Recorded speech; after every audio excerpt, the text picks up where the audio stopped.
just give you guys a couple seconds to introduce yourselves. Abby. Tanya. Omar. William. Michelle.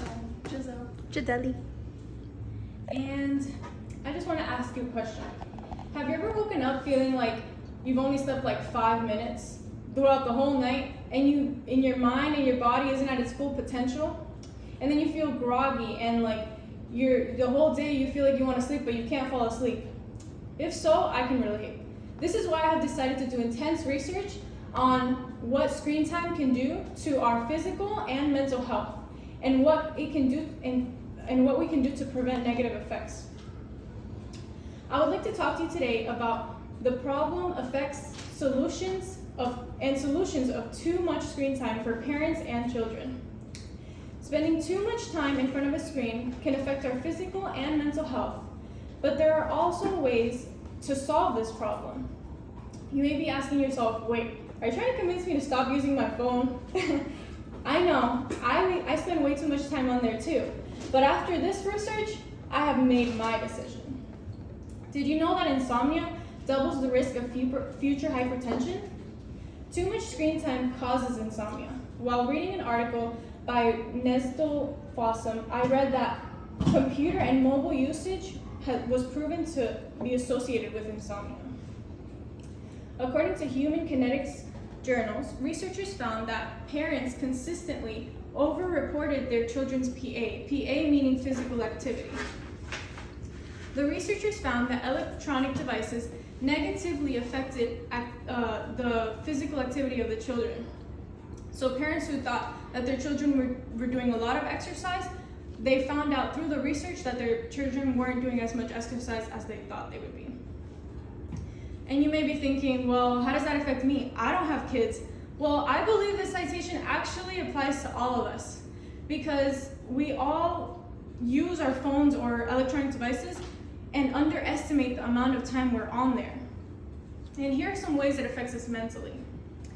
On Online Wiley Library, you can read that screen time is associated with obesity, sleep problems, depression, and anxiety. According to Dustin Academy, in 2013, the U.S. Department of Health recommended that children under the 2 years of age should not be in front of the screen at all. And above the age of the maximum leisure, the screen time should only be no more than 2 years and no more than 2 hours a day. This mindset has been seen in different countries, including Australia, Canada, and the French government. The Taiwanese government fines parents of children under the age of 18 who spends extended periods of time in front of an electronic device.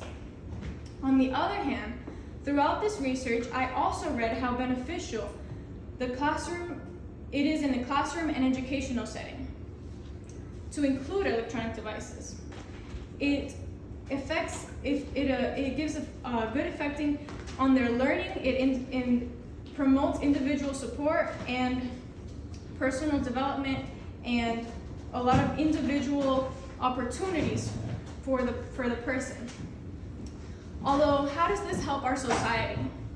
We have noticed that society is getting more antisocial, and so do you really think that electronic devices are actually helping our society?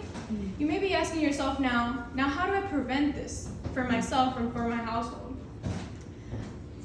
Well, I read that parents who want to reduce their children's screen time establish rules to reduce the risk of later health and psychological issues. We can apply this both to ourselves and our children to establish rules. There are also limits, like we can limit our children and our amount of time on our phone by going on our settings and applying that, or getting an app to apply that to our lives. It is highly recommended to introduce breaks. Dr. Larry Rosen, a psychology professor at California State University, says it's more important to limit the stretches of the time a child spends in front of a screen rather than worry about the total amount each day. So if your child has to be on a screen all day, at least have frequent stops between the time the child is on the screen. Now, to conclude, now that you understand the problem, effects, and solution of too much screen time, I hope that you now understand why it is so important to avoid spending too much time in front of a screen, and how it can affect your physical and mental health. I also hope that once you start to use these solutions we mentioned, you will realize how much better you will sleep at night, how more awake and light your mind and body will feel. Finally, I would like to leave you with this quote from Ralph Marson. It says, what you do today can improve all of your tomorrows.